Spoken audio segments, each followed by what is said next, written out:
So look at God's joy in being perfect. Okay, you can see the triple fives. Perfect. The God's joy in being perfect. And then he's even ordained someone to say perfecto. Okay, which adds another famous 5 on the end. 5 is a number of joy. So God's joy in being perfect. Go to the center of words. That's the revelation from God. In the center of syllables. Perfect. And then, if you say perfectly done, so now perfectly will divide by 5. In fact, perfectly equals 110. And what's cool about that is that the letters that divide by 5 add perfectly, to 55. And then the letters that do not add another 55. What's the message? Well, it's the joy of God. 5 is a number of joy. It's the joy of God in being perfect. Okay? God is perfectly perfect. And then in terms of splitting this guy into teams of 5s, well, the CL is 15. This is 40. So, and sometimes, straight out of the gate, sometimes if you want to be quick, people will just say perf. Like that's the fastest way you can communicate to someone, oh, perfect. And that equals 45. Okay? The E is 5, the one famous vowel, and then the rest knits together to make 40. So perf, we say. Pure 5s. A triple of 5s. Perf. Okay? Perfect. And then perfectly. But so essentially, with that as your foundation, you're just waiting for more 5s in the joy of God. So, yeah, so there was your 45, 40 plus 15. Or you could also go... the RL makes 30, and then the PFC makes 25.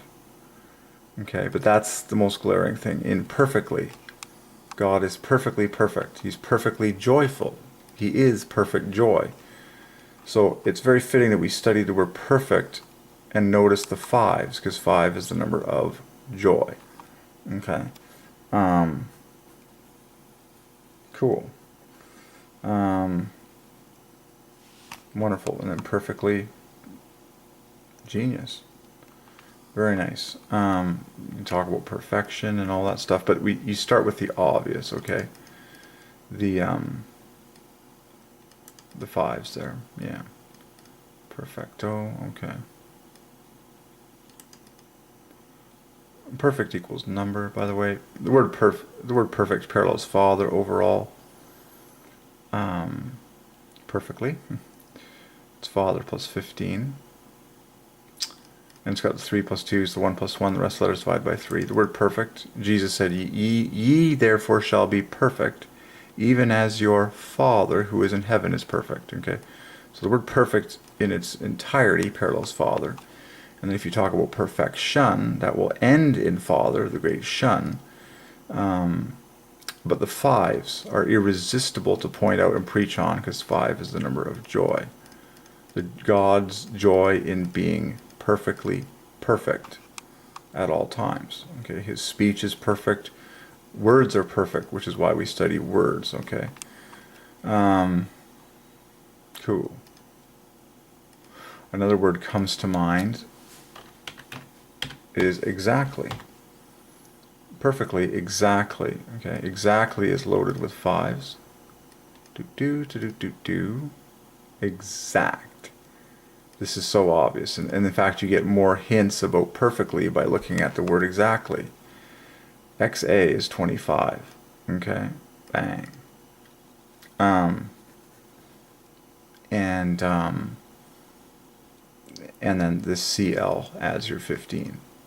Okay, exactly. And the amazing thing about exactly is the letters that divide by 5 equal joy. Bang on the nose. And then what's left over is 15 plus 25 is plus 40. So perfectly. Exactly. Okay.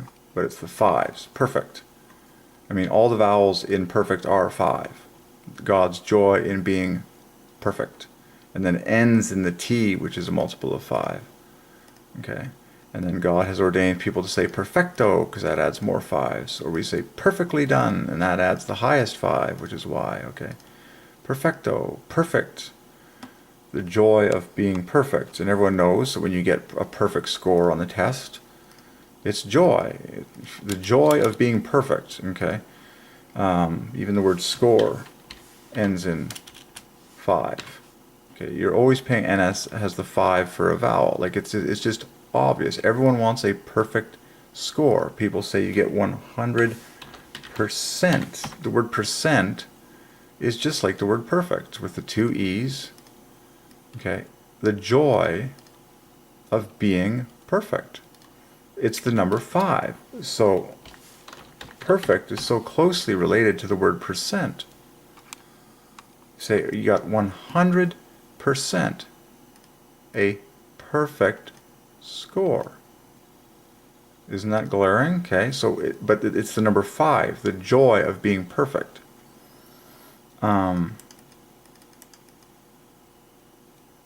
Cool. What else do we want to solve? So there, I'm just stating a perfect score, 100%. There's words, I mean, spotless, flawless. There's a ton of words you can use to describe perfection, and you'll find the 5's. And anything that ends in less is 55. Okay. And then it's just a matter of what all this sort of cluster bomb comes to. But it's already screaming out joy with the word less, you know, flawless, spotless, immaculate. You can study words like that. I already see 5's in like immaculate because it ends in 5's. Immaculate's a pretty sweet word because there's no 5's up until the very end. Now I know this famous cluster is a multiple of 5. I know this is 25, so I'm already disturbed. And yada yada yada. I mean, just there's joy, and then this plus 13. It takes a while, joy's son. And then immaculateness, you could just try immaculateness will ultimately divide by 5, but you start with the obvious pieces of the puzzle. God's immaculateness. Okay? It's just like his immaculacy. Okay, you start with the obvious, the 5's, the joy in being perfect. So something that is perfect is complete. Look at the 5's on the end of complete. Same thing with the word done. Like so many of these words end with a 5. The joy of being done. Okay. Yeah. Pretty obvious, the 5's are. Man, to be perfect is to be precise. Precise divides by 5 in total, and it's loaded with 5's. Loaded. It's got the word rice in there. Remember the famous The Joy of Rice? It's 35, 35, 5. It's embarrassing. The joy of being precise, being perfect. 5's.